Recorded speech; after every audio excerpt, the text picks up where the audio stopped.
iya. Nah. Mas Kris, saya dengar Mas Kris ikut pendidikan advokat ya? Betul. Dari Pradi. Dari Pradi. Oh, udah berjalan berapa lama nih?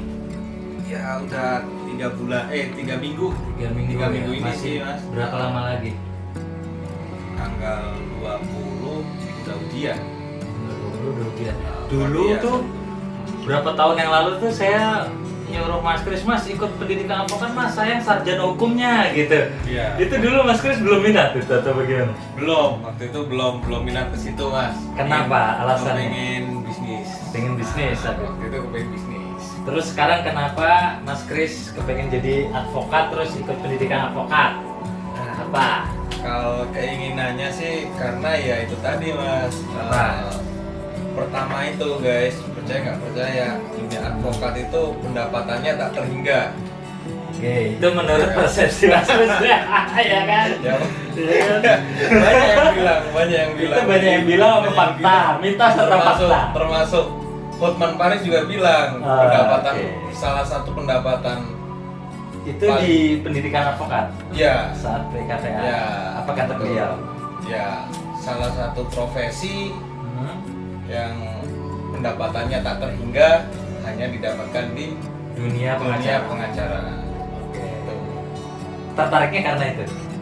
Ya, tertariknya Salah karena itu, satunya. salah satunya karena itu. Oke.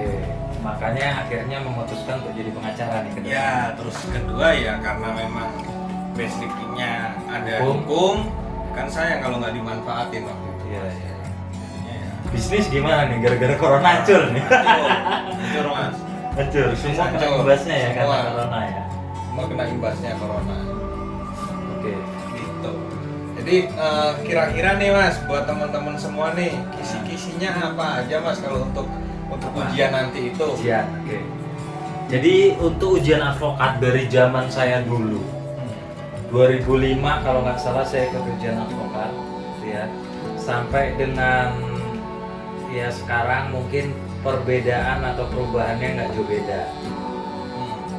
Yang jelas dalam esai itu umumnya biasanya itu kita itu disuruh buat surat gugatan dan juga surat kuasa tanpa melihat buku, Ya. ya. Nah, jadi nanti panitia itu ngasih soal, ya misal, ya Tuan A memberikan pinjaman uang kepada Tuan B, misal gitu nanti di soal tuh ya. Lalu Tuan B tidak mau bayar-bayar. Nah, apa langkah saudara untuk membuat supaya Tuan B ini bayar untuk diselesaikan secara perdata, misalkan gitu kan, untuk mengajukan gugatannya. Nah, nilai hutangnya sebesar sekian dan Tuan B ini punya aset yang bisa disita sebesar sekian. Apa langkah saudara?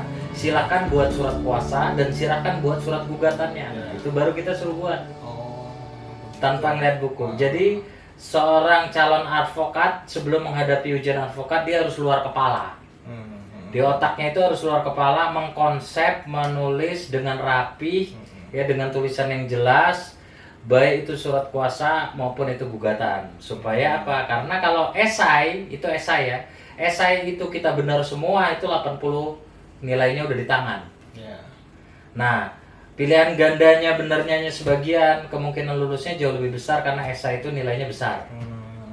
Gitu. Nah, pilihan gandanya seperti biasalah, istilah-istilah hukum ya kan. Pidana itu masa penahanan berapa di tingkat polisi, di tingkat kejaksaan, nah, kira-kira itu aja yang dipelajari. Gitu. Persiapkan diri itu. Dan sayang kalau nggak sampai lulus. Kenapa? Karena setiap ujian advokat itu selalu bayar. Ya. Jadi rugi uang dan rugi waktu. Jadi sungguh-sungguhlah kalau mau mengejar sesuatu, karena setiap apapun cita-cita yang mau kita kejar, kalau kita sungguh-sungguh itu hasilnya juga akan bagus. Iya, iya, iya. Gitu. Terus selama perjalanan ini Mas Ari Oke. dari menjadi advokat, nah ini hal-hal apa aja yang kira-kira memang sulit dilakukan untuk Seorang advokat Ya. atau kasus apa yang paling susah Ya, kira-kira betul. gitu. Selama Ya. saya 11 tahun di dunia pengacara Ya. gitu ya. Oke. Sebenarnya menurut saya kasus yang paling susah itu cuma satu. kalau klien kita punya duit tapi tidak mau bayar, nah itu udah paling susah itu kasus. Kenapa? Karena realitanya begini Mas Chris. Ya, seorang advokat itu dituntut untuk berpikir, Ya. dituntut untuk memecahkan persoalan. Oke. Bagaimana mungkin dia bisa memecahkan persoalan kasus yang dia tangani kalau dia sendiri persoalan hidupnya besok aku mau makan apa ya itu masih mikir, itu konsentrasi agak keganggu. Terus misalkan listrikku belum bayar nih, kalau diputus piye, aku mau ngetiknya gimana ini, komputer rusak aku nggak bisa beli, untuk nggak bisa servis ini gimana. Nah itu yang paling susah kasusnya. Tapi ya, uang itu bukan segalanya di dunia pengacara. Ya. Karena pengacara itu baru bisa dinyatakan berhasil kalau dia bisa memenangkan kasus yang pro bono atau yang kasusnya sifatnya sosial. Saya menyiasatinya gini ya. Apabila ada orang datang ke kita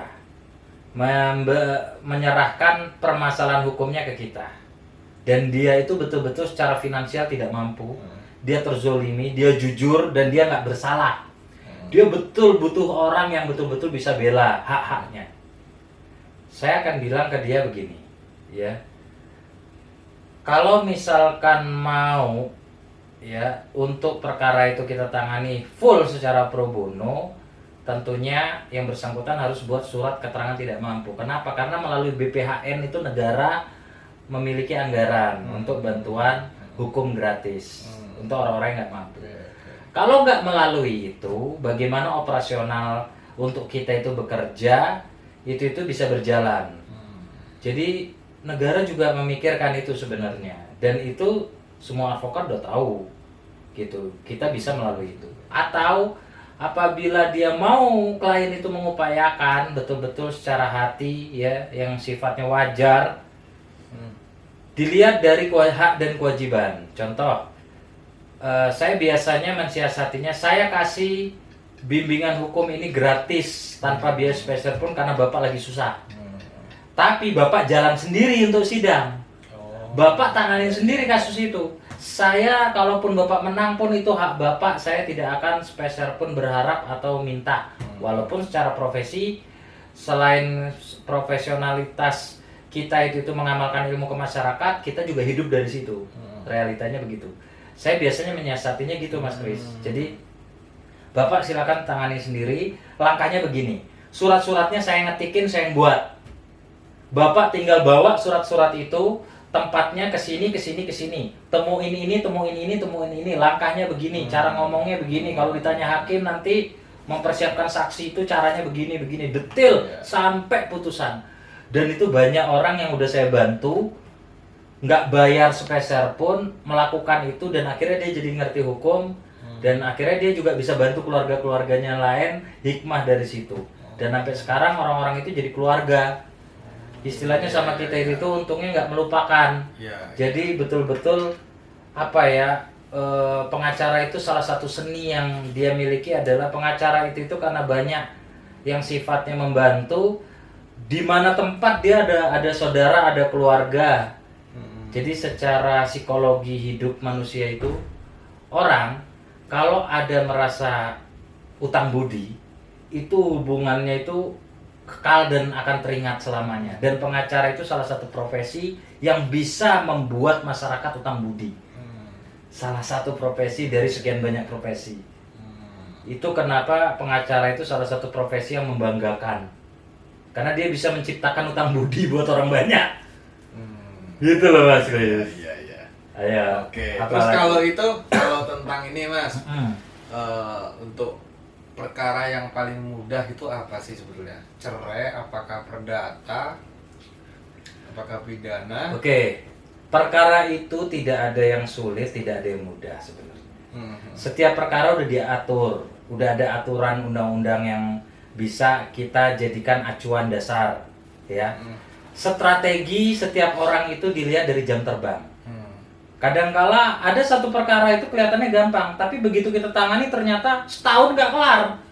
Ada yang perkara itu kelihatannya sulit, tapi begitu kita terjun, baru ketemu orangnya, orang lawan perkara baru ngeliat muka kita, jadi udah nyerah. Jadi kita tuh nggak bisa nebak di dalam perkara itu antara susah atau gampang atau bagaimana. Dunia hukum itu salah satu dunia misteri, tapi ada dasar. Dasar itu bisa kita pelajari gitu Mas Kris. Gitu. Jadi saya pernah mendapatkan salah satu kasus ini adalah arisan online. Oh iya. Korbannya banyak Mas Kris. Klien saya ini terancam untuk dipenjara. Kenapa? Karena korbannya yang melaporkan ke polisi itu bukan 1-2 orang, dan itu seluruh kota. Ya, seluruh kota itu. Dan saya pikir ini perkara susah karena dia sudah 10 kali ganti pengacara, saya pengacara ke-11 yang terakhir. Dia datang ke saya dengan duit yang udah habis ya, udah apes ya. Datang ke saya, bayarannya sama tangisan, itu pernah. Datang ke saya, bayarannya sama tangisan itu pernah. Nah, saat itu saya lihat, saya cuma minta dia untuk audit. Mana rekening koran? Belum buat Pak Ari, buat ajuin di bank, buat selama seminggu itu buat rekening koran. Terus rekening koran itu begadang di rumah saya, pakai stabilo, kita rame bareng-bareng. Coba untuk si A, kenapa arisannya itu belum dibayar padahal dia menang, kan situ pelaksananya, penyelenggara ya. Kenapa? Ya karena ada sebagian yang belum bayar, jadi kita itu subsidi silang. Coba di stabilo yang warna kuning itu pengeluaran, yang warna biru atau warna stabilo lain itu pemasukan. Lihat, banyak pengeluaran atau banyak enggak, dan nanti saya bakal tahu kalau Anda ini berbohong. Misalkan uang itu Anda pakai, saya jadi tahu. Jangan ngakunya sama saya itu itu karena nggak bisa bayar, karena banyak yang nggak bayar arisan, nyatanya Anda pakai, itu kita pengacara pasti tahu. Dia stabilo. Ternyata sebagian ada yang dia akui dia pakai, sebagian memang betul-betul karena orang tidak bayar. Oke. Setelah itu dari stabilo itu tolong disusun mana kloter-kloter arisan A dan siapa yang harusnya dapat dan siapa harusnya yang bayar, dan di kloter itu siapa yang tidak bayar. Buat listnya, dibuat listnya. Setelah lengkap, saya temuin lawan perkara itu satu-satu. Saya tanya, udah bikin laporan polisi? Udah bikin ini, udah. Tapi belum ada panggilan ke klien saya. Sebelum panggilan itu ada ke klien saya suruh klien saya ada duit berapa untuk bayar. Ya nggak cukup, cuma segini. Ya sudah, bagi rata semuanya supaya ini masuk ke ranah perdata dengan adanya itikat baik. Mereka bayar, pang. Setelah mereka bayar udah habis, mereka prihatin, mereka makan itu ngutang-ngutang, udah ini. Saya bilang tahan diri dulu, prihatin dulu, udah. Nah, teror itu mulai datang. Ada yang bawa debt collector, preman-preman untuk nagih. Nah, preman-preman itu saya laporin, Mas. Saya dampingi klien, saya laporin ya ke Polres di wilayah kita sini, ya. Terus preman-premannya ada sebagian yang ditangkap. Itu dari mulut ke mulut. Mulailah mereka segan sama kita. Setelah mereka segan sama kita, nah orang-orang yang belum sempat lapor itu sebelum mereka nagih, saya datengin dulu. Saya pengacara yang mewakili ini. Tolong, ini masih belum bisa bayar karena ini ada auditnya, ada listnya seperti ini. Silakan audit sendiri kalau kurang percaya dengan audit kita ini. Silakan investigasi ke lapangan sendiri. Tapi nyatanya klien saya masih punya itikat baik untuk bayar karena biar bagaimanapun nih hutang. Hanya hak dan kewajiban itu harus clear, jelas. Kalau klien saya itu pakai uangnya, klien saya pasti akan cari-cari untuk bayar. Tapi kalau bukan klien saya yang pakai karena ada yang belum bayar, orang yang belum bayar ini harus kita tagih. Barang-barang dan lain-lain, tolong jangan ada laporan polisi kalau ini mau kelar. Karena kalau ada laporan polisi, konsentrasi orang pasti akan terpisah. Mereka ngerti nih. Ada yang belum saya ngomong, tiba-tiba udah, karena tahu saya ngelaporin preman-preman itu masuk, ada 11 orang yang debt collector itu masuk. Oh Pak Ari ya? Iya. Oh yaudah Pak, saya udah lunasin kok Pak. Udah Pak, yang udah. Rupanya dia alergi, malas ketemu pengacara. Dan saya itu tipikal orang yang kadang-kala juga kurang memperhatikan penampilan. Jadi saya ngadep mereka itu tuh ya mohon maaf kayak bocah aja, kayak anak-anak. Pakai celana pendek, sandal jepit saya. Turun dari Soluna itu. Ya kan? Dengan gaya ya selengean, cengar-cengir gitu. Tapi kita nggak mau diremehkan gitu. Pada saat kita bicara, kita itu paham betul, detail betul hukum itu kayak mana, undang-undang kayak mana. Salah satu lawan perkara itu ada yang pakai pengacara ngetop, Mas Kris. Sering masuk TV, nggak perlu saya sebutin namanya. Begitu saya datengin lawan perkara itu, ya, karena dia nggak mau bayar juga dengan alasan dia pernah dapat di kloter yang lain tapi nggak dibayar. Tapi dia sendiri juga nggak mau bayar gitu loh. tapi dia lapor polisi dan dia pakai pengacara yang salah satu yang memang udah dikenal. Ya. Saya datang ke sana pakai celana jeans, pakai baju koko biasa karena waktu itu hari Jumat, pakai sendal jepit. Saya datang dan dia nelpon pengacaranya juga datang berhadapan sama saya. Awal mereka menilai penampilan, sempat meremehkan, ngetawain, nakut-nakutin, sok terapi dan lain-lain, itu ilmunya udah ini. Nah, kita hadapi dengan santai. Setelah itu saya bilang, ya, minggu kemarin sempat menerima pembayaran nggak? Karena klien saya suruh rata transfer semua. Iya Pak, tetap. Saudara sendiri ada arisan yang ikut, tapi saudara tidak bayar dengan alasan itu. Klien saya masih bela-belain bayar. Dan untuk makan aja yang bersangkutan irit ya. Dan sudah lapor polisi kan? Sudah, ya sudah. Terus saya tanya laporan polisinya di mana? Dia nunjukin STPL. Ini panggilan belum ada ke klien, mungkin itu tahapannya masih di SPK atau nunggu gelar perkara atau apa. Saya ajak klien saya langsung ke kantor polisi tempat dia dilaporkan. Gitu Mas Kris. Jadi pengacara itu jam terbang, harus punya trik. Saya datangin kantor polisinya, saya tanya ini laporan STPL nomor sekian, ini unit mana yang megang? Oh masih di meja ini, belum turun, belum disposisi, belum ini. Saya temuin tuh pimpinannya Mas Kris, dan itu sendirian tanpa partner kita. Harus percaya diri lawyer itu. Saya datang, saya cek, saya jelaskan, ya. Sudah gitu klien saya itu, saya bilang klien saya ini siap kooperatif kalau dimintai keterangan. Setelah saya jelaskan itu akhirnya pihak Polres berinisiatif untuk mendamaikan, untuk mempertemukannya. Sudah. BAP belum dilakukan waktu itu ya. Setelah dipertemukan, kita buka bahwa yang pelapor itu juga ada yang nggak bayar. Disarankan untuk melapor saat mediasi. Ya udah lapor juga aja. Nanti yang mana ini prosesnya? Ketakutan. Padahal lawyernya ngetop Mas Kris. Saya nggak perlu sebutin. Ya, ketakutan. Dan dia bisik-bisik sama lawyernya. Akhirnya nemuin saya dan dia mau nyabut laporan itu dengan syarat biayanya yang mengeluarkan klien saya. Saya tanya klien saya nggak mau langsung cut. Klien saya bilang, saya cuma makan susah. Saya aja nggak bela-belain ini untuk bayar untuk ini. Akhirnya saya bilang, ya sudah, klien saya nggak ada biaya. Kalau mau diteruskan, teruskan. Saya juga bikin laporan nih hari ini juga. Akhirnya mereka cabut tanpa biaya, Mas Kris. Setelah mereka cabut tanpa biaya, udah. Terus klien saya itu berhenti main arisan online itu. Ya, dia usaha jual baju perempuan ya, baju-baju mode-mode gitu. Ternyata usahanya berhasil dan dia bayar semuanya itu tuh. Orang-orang yang nyangkut itu ya dia ikhlasin sama dia. Dari situ sukses. Setelah sukses, karena mungkin utang budi ya, saat itu saya nggak minta bayaran, nggak apa, sekasihnya aja, betul-betul orang susah gitu. Sampai dengan sekarang ini kejadian udah 4 tahun setengah lah, 4 tahun yang lalu ya. Sampai dengan sekarang setiap hari raya Idul Fitri dia pasti kesini bawa parcel, bawa makanan, dan dia merasa utang budi seumur hidup, dia bilang. Nah itulah profesi pengacara Mas Kris. Seperti itulah dunia pengacara. Iya. Wah seru ya. Gitu. Seru ya Mas ya. Jadi makin minat jadi pengacara nih. Iya. Makin minat Mas pastinya. Nah, kira-kira pengacara itu seperti itu dunianya Mas Kris. Ada pertanyaan lagi? Yang paling ini sih pertanyaannya lagi. Oke. Apakah perbedaan ini deh Mas, aku mau nanya perbedaan ini.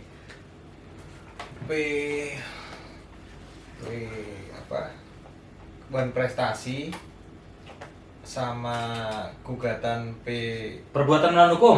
PMH. Oke. Itu bedanya apa? Di mana? Oke. Mas. Aku tak ngerokok dulu ya.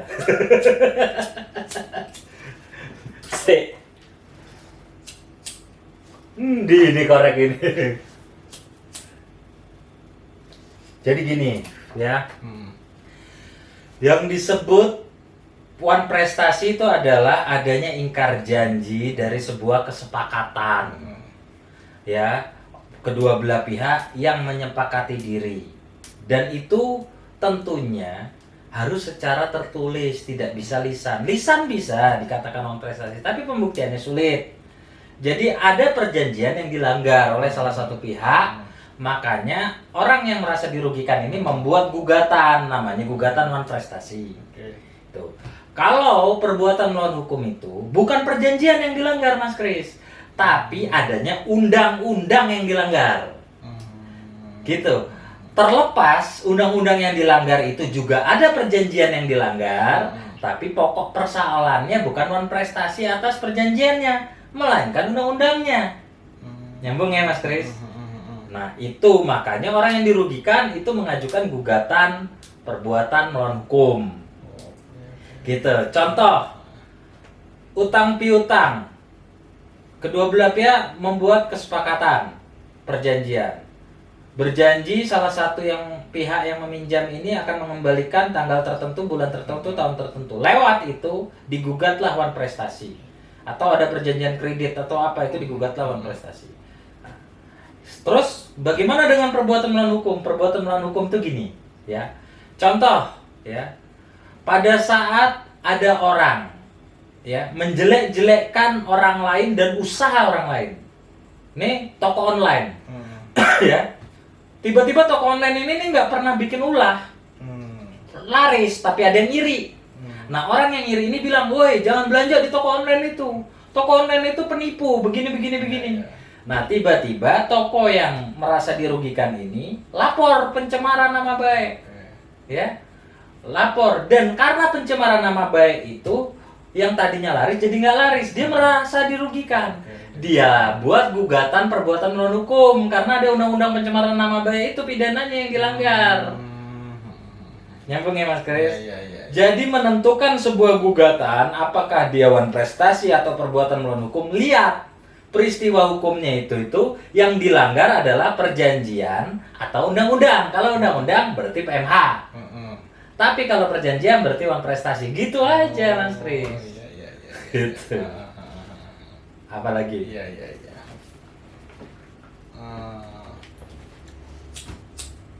Udah sih paling nanti tinggal ya?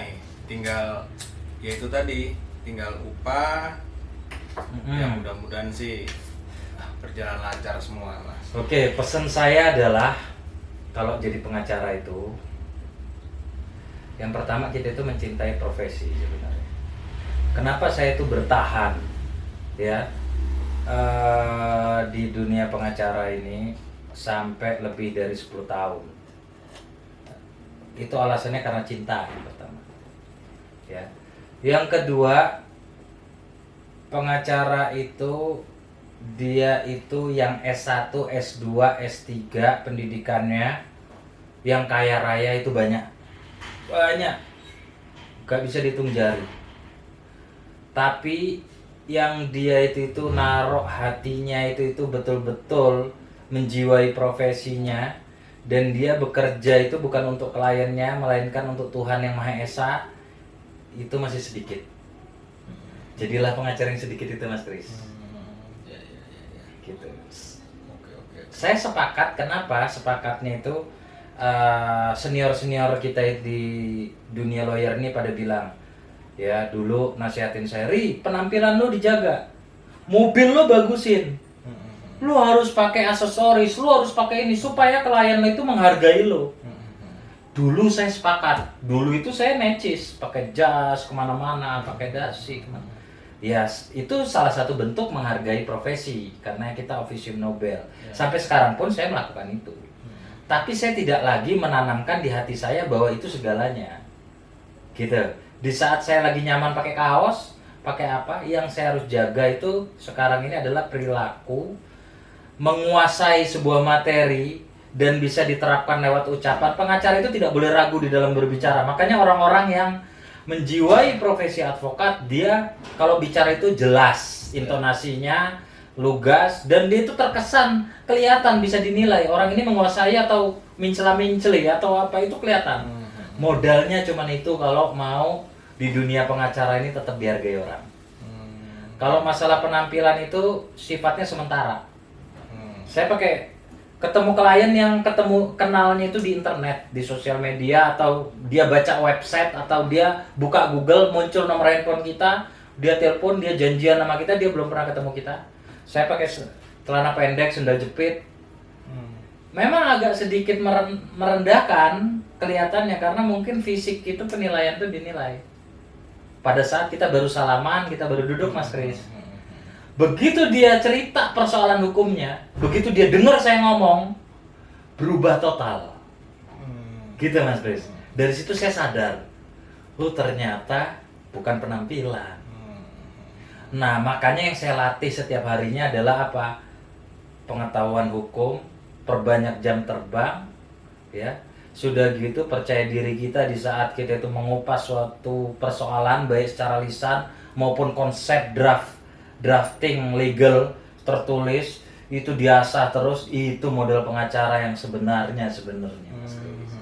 Karena banyak teman-teman yang penampilannya necis, mobilnya bagus, begitu disuruh buat gugatan nggak bisa, minta tolong juniornya, minta tolong seniornya, menclok sana, menclok sini, nggak jelas, lari ke sana, lari ke sini. Dia hanya pinter nego dengan pakaian yang necis, ya, dengan awal, tapi untuk mengerjakan satu case dia nol besar. Nah, yang seperti itu biasanya kurang untuk dikenal, kurang untuk dicari orang. Tapi kalau yang saya ceritakan yang awal, mau kita tinggalnya di dalam gang sekalipun, modal HP, percayalah, orang itu banyak yang nyari kita. Gitu Mas. Terus itu Mas, kalau ini aku dengar nih kemarin ada yang bilang tanda tangan surat kuasa itu harganya kalau sarjana S1 sama S2 itu berbeda. Itu benar nggak? Enggak. Pengacara itu dalam menentukan honorarium tidak diatur, tapi pengacara berhak mendapatkan honorarium di dalam menjalankan profesinya, Undang-Undang Nomor 18 Tahun 2003. Ya. Masalah S1 atau S2 itu kan permasalahannya itu adalah apa? Press list dari pendidikan dan gelar, karena dia mendapatkan gelar itu juga mengeluarkan uang yang nggak sedikit. Memang itu terlihat ada sedikit modal di situ kan. Kita punya modal pendidikan yang lebih dan itu bisa jadi tambahan nilai jual. Ya, tapi nggak patokan Mas Kris. Ya, contoh, ya. Coba lihat Bang Indra senior kita, ya kan, beliau punya nama besar. Tapi lihat di kartu advokat kita, gelar cuman SA doang, ya kan. Ada beberapa pengacara senior yang tanda tangannya itu ada di kartu advokat dari beberapa organisasi. Gelarnya cuma SA, tapi dia punya nama besar. Kalau diadu di persidangan sama diadu di lapangan sama yang doktor, belum tentu kalah. Jadi kalau mau mematok bahwa harga itu seperti apa, itu sebagian masyarakat ada yang juga melihat gelar, ya, tapi itu sifatnya sementara. Gelar, pakaian, penampilan itu semua sementara Mas Kris di dunia pengacara itu. Cuman untuk kesan pertama doang. Tapi dia kekal atau enggak, bertahan atau enggak di profesi itu dilihatnya dari mana? Dari cara dia menangani kasus, cara dia berbicara, cara dia memaparkan pokok persoalannya. Nah itu. Kalau orang kita tanganin kasusnya berhasil dan dia itu prodium, nggak bayar gratis, nggak selamanya dia miskin. Besoknya dia usaha kayak yang cerita arisan itu, tiba-tiba dia ini, besoknya dia ada masalah lagi datang ke kita udah tinggal enak. Saya lagi susah juga, saya belum bisa bantu secara prodium. Kalau mau pakai jasa saya, misalkan nih 1M, kita langsung ucap aja, gak usah ragu. Kalau nggak mau, coba cari yang lain dulu. Udah, kita tinggal pulang. Malam nggak tidur dia mikir. Besoknya Mas Kris, itu langsung ditransfer 1M ke rekening kita.